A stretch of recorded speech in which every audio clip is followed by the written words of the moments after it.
We are starting Unit 6 in Algebra 1, and this is going to be the unit that we are going to flip. It is Systems of Equations. Before we learn the three methods of solving systems of equations, we need to understand what a system is. Systems describe a wide variety of real-life situations, so it makes them a lot more interesting than some of the math we've done so far this year. Some examples of these real-life situations are comparing cell phone plans. The phone companies, they present the cost to you in a lot of different ways that make it very difficult to compare and to actually determine what is the best deal. You have to do the math to make the best decision when you're looking at cell phone plans. Another situation, when you were going to rent a car. Again, the companies come up with all these great deals, but it's really difficult to compare the deals the way that they are presented and decide which one is the best. And these are important things to us because they all involve our money. So you want to make good decisions. Another situation, anytime you're blending something, if you have that super special coffee that you love, which has a certain ratio of one type of bean to another, or many different types of beans, you've got to be able to calculate for a pound of coffee how many of each bean to put in. In chemistry, when we're mixing solutions, you need a certain percentage acidic solution. When you're finished, you've got to know what components to add to it. And you're thinking you're going to get through chemistry and be done with it, but what if you have a pool? You have to, calculate the chlorine for the water, the amount of water that your pool holds. Another totally different situation that can be represented by systems are trains. If you have two trains traveling the same direction but different speeds, and you're planning schedules, you need to know when they would get to the same point.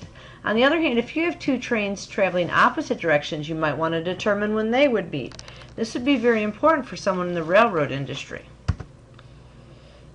In racing boats, you have to be able to calculate the speed of the boat. So you have your speed of your boat, but you've got a current, and sometimes the current is helping the boat go faster, and sometimes it's working against the boat. So you want to take that current into account when you're calculating how fast the boat's going to take and how long it's going to take to go a certain distance.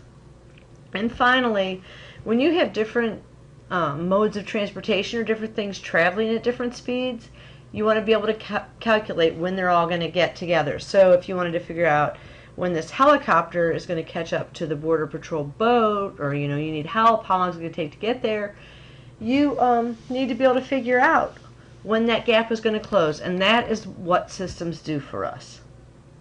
So when we solve a system of equations, we are actually going to use formal algebra to determine answers to the types of situations listed throughout this presentation. So now I think it's time to look at an algebraic system. As I said, when we solve a system, we are using formal algebra to determine the answers to the types of situations we just looked at. Let's look at an algebraic system. What it is two or more equations with two or more unknowns. So in our system that we're going to look at, we're going to use y equals x plus 4 and y equals negative x minus 4. You'll notice in this system there are two unknowns, and each equation has the same unknown, an x and a y, and we have two equations. If I gave you three unknowns, like an x, a y, and a z, then you would need three equations to solve for all the variables. Look on your note sheet. If I gave you a system with 7 unknowns, 7 different variables in it, and I wanted you to solve that big thing, yeah, I wouldn't want to solve it either. But let's say I made you do that. How many equations would you need, do you think, to solve for 7 variables? Go ahead and write down your prediction on your note sheet.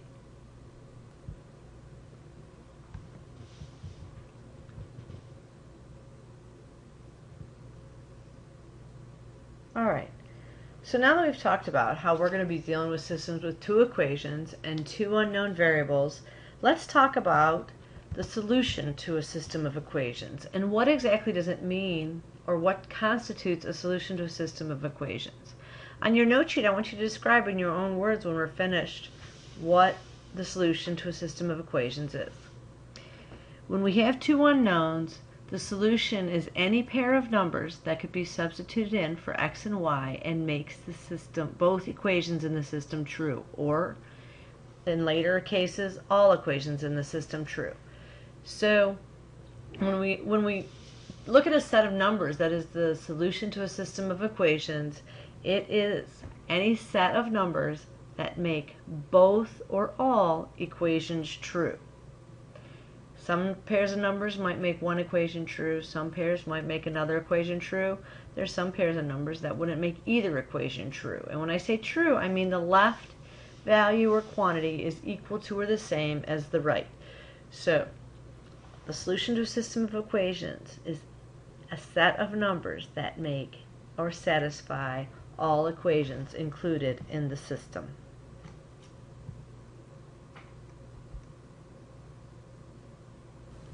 To summarize our discussion so far, a system of equations is two or more equations with two or more unknown variables. In order to qualify as a solution set, the set of numbers must satisfy all equations in the system simultaneously, which simultaneously, remember, means at the same time. They have to make every equation true or the left equal to the right. Let's talk about how we solve the systems. Remember, did you pick up on the beginning when I mentioned how many methods for solving systems there were? There are three. Oops, let's get rid of that. There are three methods to solve systems. We are going to learn them one at a time. The first method is graphing. The second method is substitution. And the third method is elimination. Now, we're going to learn them one at a time, and we're going to start with everybody's favorite, graphing. We will be doing this extensively. We're going to actually be working on systems until Christmas because this is a really critical topic that you need to master so that you can use it and learn more complicated ones in Algebra 2. Okay, before we start solving this system by graphing, let's look at the system. Notice the two equations in the system are linear equations. Notice also that they are in slope-intercept form. In this unit, we only are going to be working with linear equations. To find the possible solutions for this equation, we're going to graph it. So we know that our y-intercept, which we represent by b, is 4. And our slope, which is the coefficient of x, is 1. Remember, we don't write it out, but that invisible 1 is there. Just because we don't write it, it still exists. So we have a y-intercept of 4 and a slope of 1. For our second equation, we have a y-intercept of -4. Remember, this is a sign, so in this one, b is -4, and the graph is going to cross the y-axis at -4. Our slope here is -1. So the rate of change for that line is -1. Now, let's look at how we actually plot them on the graph. Okay, let's look at actually graphing this line now. We have a y-intercept of 4 for the first equation, which it means it crosses the y-axis at 4. So we're going to put a point on the y-axis right at that 4. We're going to use our slope now. It's a +1, so we're going to go up 1 and over 1. A +1 over a +1 would give us a slope of 1, or a rate of change of 1. We need 2 points to define any given line, so we're going to connect those 2 points and draw our line. Let's make it pink to match the equation, so when we are interpreting this at the end, it's easy. Okay? Now, we're going to plot our second point, our second line. This one has a y-intercept of -4, so it crosses the y-axis at -4 right there. It has a negative slope, if I go up 1, that's a positive 1, over negative 1, left 1, that would equal a rate of change of negative 1. On the other hand, if I go to the y-intercept and I go down 1, that would be negative 1 over a positive 1, which would be to the right. I find another point on the line. It doesn't matter which way you go. Do you see that I get the same line? Okay, so we're going to connect those points and get all the solutions to the second equation, which is written in green, so we're going to make our line green.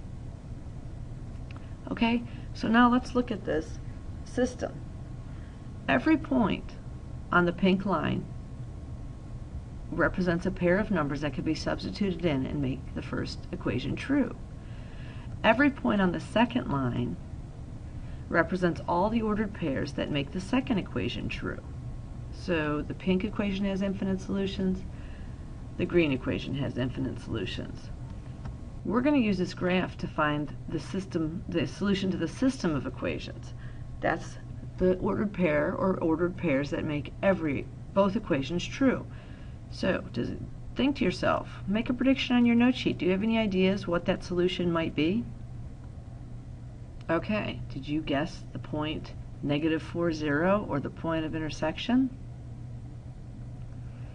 Right here, that is the pair of numbers. That point represents a pair of numbers, -4, 0. That would make both equations true because that's the only point that's on both lines. Now we're going to check our solution by plugging it in to each equation in the original system. So if I had y equals x plus 4 for my first equation, I take -4 for my x and 0 for my y, and I have 0 equals -4 plus 4. See the substitution? That is a valid solution because the left is equal to the right. So we're good there. Now let's try the second equation. Do you remember it was y equals -x minus 4? We're going to do the same thing. We're going to do substitution. For y, we're going to substitute in 0. For x, we're going to put in -4. Notice this negative is right there. See the correlation there?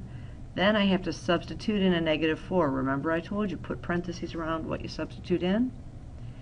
So what's the opposite of -4? That's 4 minus 4, which equals 0. And that equation, that is also a solution for that equation. So the solution to this particular system is -4 equals 0.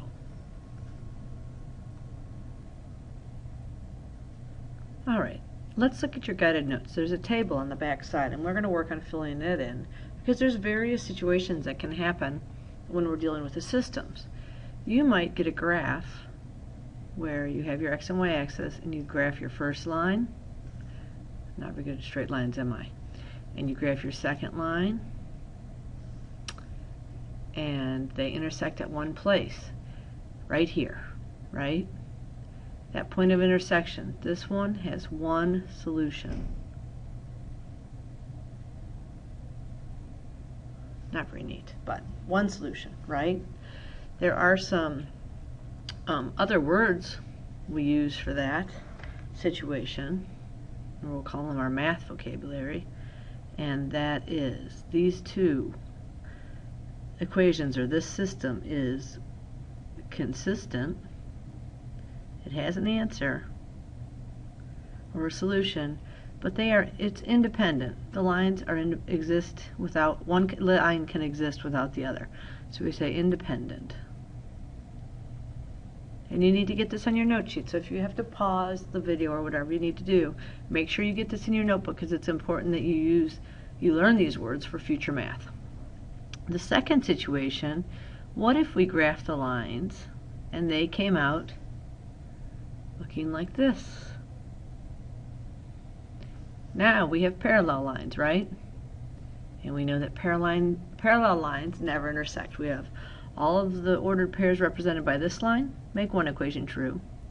All the ordered pairs represented by this line make the other equation true. However, they never intersect, so there is no one point that makes both equations true. So in this case, we are going to say there is no solution. There are no numbers that could make both equations true. And this system is considered to be inconsistent. Okay? You're also going to want to bring these notes to class this week because we'll be using these words, and you'll have them as a reference to help you out. I might even let you use them on the quiz.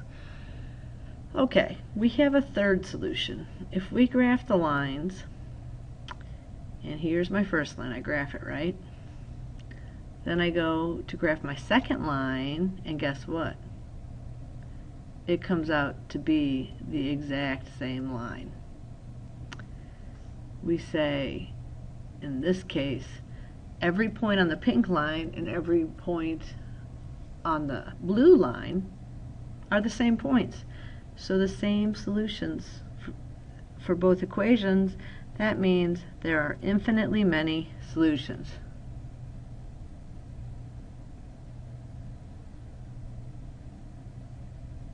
Okay? And for the math words, the words that I need you to learn, we are going to say that these lines are consistent. There is a solution. You can find at least one, and obviously infinite ordered pairs that will satisfy both equations. However, they are dependent. Because they're the same line, one line can't exist without the other. So we say that these lines are dependent. Okay? So make sure that this chart is filled out in your notes. All right, let's look at graphing another example. We'll do y equals negative 3x plus 10 and y equals x minus 2. For this first equation, first we'll look for the y-intercept, which we see is 10, and the slope, which is the coefficient of x, or negative 3. For the second equation, we have a y-intercept of negative 2, and in this case, slope is 1. Remember that we have 1x. Don't write that 1 out, but it is a 1. So there is our graphing criteria. All right, so let's graph our two equations. For the first one, we had a y-intercept of 10, so we go to the y-axis and put a point at 10. And then we had a slope of negative 3, so we go down 1, 2, 3, and over 1. Negative 3 over 1 gives us a slope of negative 3. We connect the points, and we have our line. I'm going to continue to color code it because I think it makes it easier to remember which line goes with our equations when we're deciding our answer. Our second equation, we had a y-intercept of negative 2. Down here on the y-axis, we got negative 2, and we had a slope of 1. So we go up 1 and right 1 for a positive 1. And we'll go ahead and connect those points. And there's our second line. So what I want you to do now is be thinking about what you would interpret the solution to this system to be.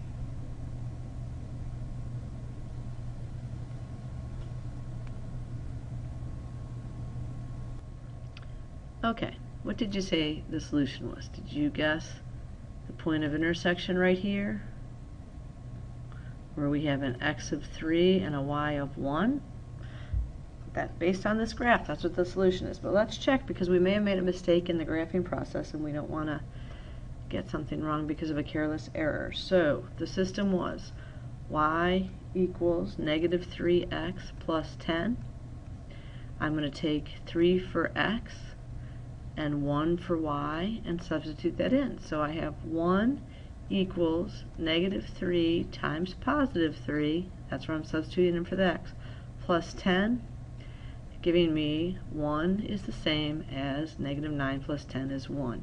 That means we're good for that equation. Now let's check another equation, the other equation, and see if we do as well there. It's an easier equation to check. It's y equals x minus 2. So again, I'm going to plug in 1 for y, 3 for x, 1 equals 3 minus 2. That is a true statement. 3 minus 2 is 1. So I have got the correct solution for my system. Okay, that's it for today's lesson. what I want you to do before you come to class tomorrow is have your note sheet completed.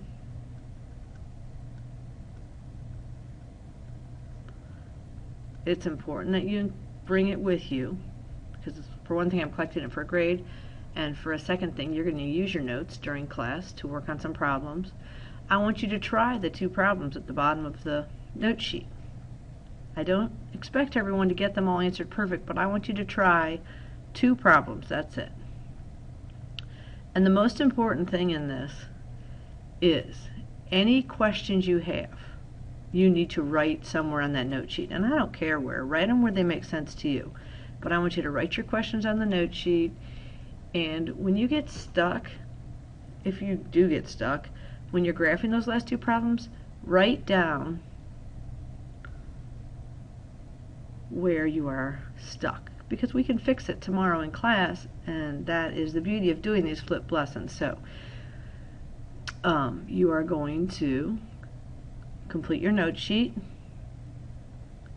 You are going to try 2 problems, and you are going to give it a good effort, and you are going to write any questions you run into, any thoughts you have. Just jot them down so you remember what they are tomorrow in class or Monday in class, and then any questions and where you get stuck. So if you're solving the problem and you buzz right through it and it works great, that's awesome. But if it doesn't, if you get somewhere and you're like, gosh, I don't know what to do next, mark that so we can talk about it in class.